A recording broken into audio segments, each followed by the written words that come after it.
It's interesting because, the whole argument, we just had about Thriller versus Off the Wall, it actually started from a different argument. And the argument was, I went on Twitter and I said that Illmatic was the only great album from Nas. Which is so inaccurate. That's so not accurate, Vlad.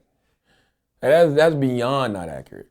It's so accurate. It's not. It's completely true. Nas all you Nas fans could sit there and hate me and talk a bunch of shit, which they did when I went on Twitter. I mean, it triggered a whole social media. I'm surprised it wasn't trending. But he had a lot of very good albums. I thought Stillmatic was good. Stillmatic was classic. But his only great album was Illmatic. That's not true. Like, first of all, It Was Written is phenomenal. That's his second album after Illmatic. Phenomenal. Okay. I mean, everything stepped up on the second album. It Was Written was okay. No, it was phenomenal. The production, the lyrics, everything stepped up. Godson is a great album. It was cool. Stillmatic is a great album. Godson was a good album. It was beyond good. Like, Nas has 3, maybe 4 classics. Would you say that any of those albums are better than Illmatic? Yes, I would. Really? Absolutely. And the reason I would say that is because production stepped up on a lot of them. His lyrics stepped up on a lot of them. See, the problem with Illmatic is, and it's not even a problem, we're just hung up on nostalgia. It was a 5-mic album by The Source. We're thinking of the energy when the album came out. It's a classic. It's like it's a Bible in hip hop. But Nas has made better work since Illmatic.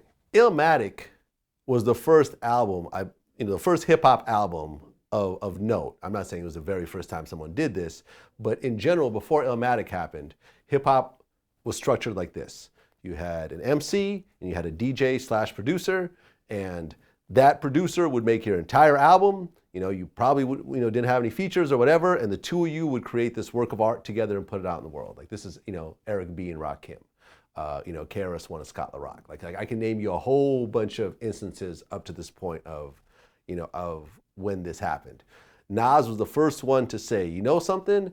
I'm gonna make a super producer album. I'm gonna get the hottest producers in New York right now. I'm gonna get, Pete Rock. I'm gonna get Q-Tip. I'm gonna get DJ Premier. I'm gonna get Large Professor. I'm gonna get all these dudes to give me their hottest shit ever, and I'm going to create an absolute masterpiece. And that's what Illmatic was. And the one thing that Illmatic had that none of the rest of the albums had, and this is why I put it in that category, was you had this hunger and this humbleness, of this hungry street kid that was trying to make it, that was, still living in the projects. And you had like this honesty and this lack of ego that after that, I feel like Nas became a caricature. He became Nas Escobar. He became kingpin. He became whatever else, a bunch of shit that I feel a lot of people can't really relate with. Everybody's first album is their hungriest album. Nobody can recapture the hunger of their first album. But not everyone's first album was their best album. Like, for example, I like Midnight Marauders.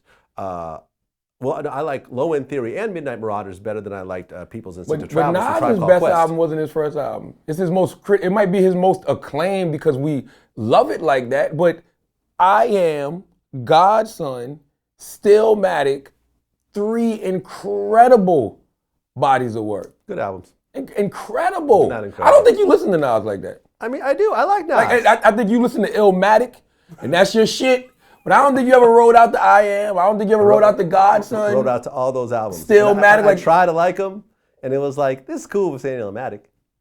Of course it's not Illmatic, but it's not supposed to be. Just like the Blueprint's not supposed to be Reasonable Doubt. And I'll put it like this. New York State of Mind is Nas's greatest song ever. That's not even remotely true. It's not. It's just not. It's one of them. But New York, there is no song that Nas has ever made up to this point. Now, Nas is still living, so I'm not saying that he'll never make another one, but he's never made up to this point that has the impact and the feeling of New York State of Mind. Hate Me Now? With Puffy? Yes. That shit ushered in a new wave of nigga, fuck you, hate me. I'm not going to put anything. We're still using that now. I'm not going to put any song featuring Puffy as one of my all-time great songs. So you're not going to put none of Biggie's songs as all-time great songs? Not the ones with Puffy. What are you talking about? Give Me the Loot? Is Puffy on Give Me the Loot? Yes, he is on Give No, Me he's the not. Loot. Yes, he is. What are you talking about? He's the guy doing the other voice. No, that's Biggie doing the other voice. Sped up. Well, Diddy's in the video. He's talking on Warning. Yo, Diddy executive produced Biggie's I'm not talking album. about talking. I'm talking about rapping. Like, Puffy don't rap on Hate Me Now. He just does the hook. Oh yeah, well he does the hook exactly. So he's rapping on Hate Me Now. The hook is great. He's rapping on Hate Me Now. But I won't stop. Now that's perfect for Puff. Wow. If I Ruled the World, amazing record. Great song. Amazing. Not as good Rewind. Not as great as New York State of Mind. Listen, New York State of Mind is great, but yo, Nas. Listen, you don't become a Nas by making one great album. You don't. You don't become a Nas. There are a lot of people who are still riding off of their one great album. Who? Okay. Who are riding off their one great album. You don't become Nas. You don't become Jay-Z. You don't become Ice Cube by having one good body of work. You just don't. Even Lauryn Hill, throughout time. Hold on. Lauryn Hill. There you go. Lauryn Hill. You just answered my question for me. Lauryn Hill, throughout time, has fallen out of that conversation. Throughout time, Lauryn Hill has fallen out of that conversation. At one point, Mr. Education was the shit, but after a while, it's like, nah, man, too many people that came out with too much catalog for us to keep putting you up here. You gotta have great catalog. Like Nas has great catalog. Jay-Z has great catalog. Biggie had great catalog, even though it was only 3 albums technically, because the double album counts as 2. He had great catalog. It's 2 albums. I mean, you gotta give him 3. Life After Death was a double album. Just because it was a double album doesn't mean it's 2 albums. I mean, technically Thriller was a double album. Thriller only had 10 songs. Thriller, I believe, was a double album. Thriller had 10 songs, Vlad. Maybe 9. What are you talking Hold on. No, because we were talking about vinyl back then. You see what I'm saying? Thriller had 9 songs, maybe 10. Maybe 10. All right, maybe you're right. Thriller had like 9 songs, man. All right, maybe you're right. Maybe you're right. All right, so we'll just agree to disagree on this Nas thing. I mean, that's the beauty of music, though. Yeah, music is subjective. Like, that's what great music is supposed to do. That's what great artists are supposed to do. You're supposed to be able to have hour-long debates about who's the best, who's great, who's overrated, whose album's classic. Like, that's what great music is supposed to do.